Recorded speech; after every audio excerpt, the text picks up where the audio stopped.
Watu wawili, mtoto wa miaka 4 na mwanamke mmoja, wamefariki kufuatia maporomoko ya ardhi huko Baringo Kaskazini baada ya mvua kubwa iliyoshuhudiwa Jumamosi jioni.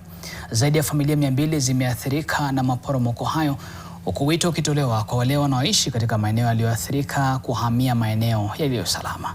Winnie Tuitoek kutoka Baringo anaarifu kwa kina.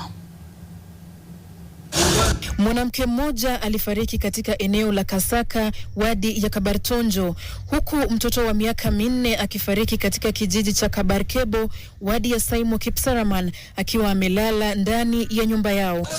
Wakazi wanasema eneo hili lina maeneo yenye milima na huwa na maporomoko ya ardhi wakati wa mvua kubwa, jambo linaloibua wasiwasi juu ya usalama wa jamii zinazoishi hapa, huku familia zikiwaomboleza wapendo wao na wengine kuhesabu hasara baada ya nyumba na mashamba kuharibiwa. Sasa wameachwa bila uhakika wa wapi pa kuanzia kujenga upya maisha yao.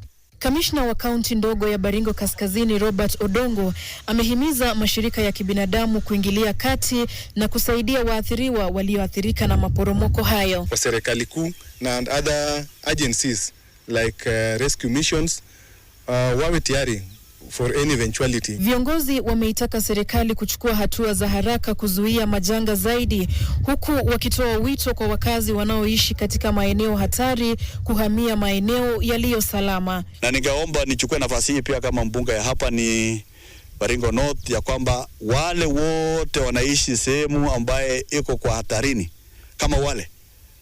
kama ile manyumba iko bande ile ingine yote, waweze kujiondoa katika sehemu hiyo na watafute mali ambaye waweze kuathirika, kwa sababu hii mvua itaendelea kwa muda. Wito sasa unaongezeka wa kuchukuliwa hatua za haraka kulinda jamii zinazoishi katika maeneo yanayokumbwa na maporomoko ya ardhi.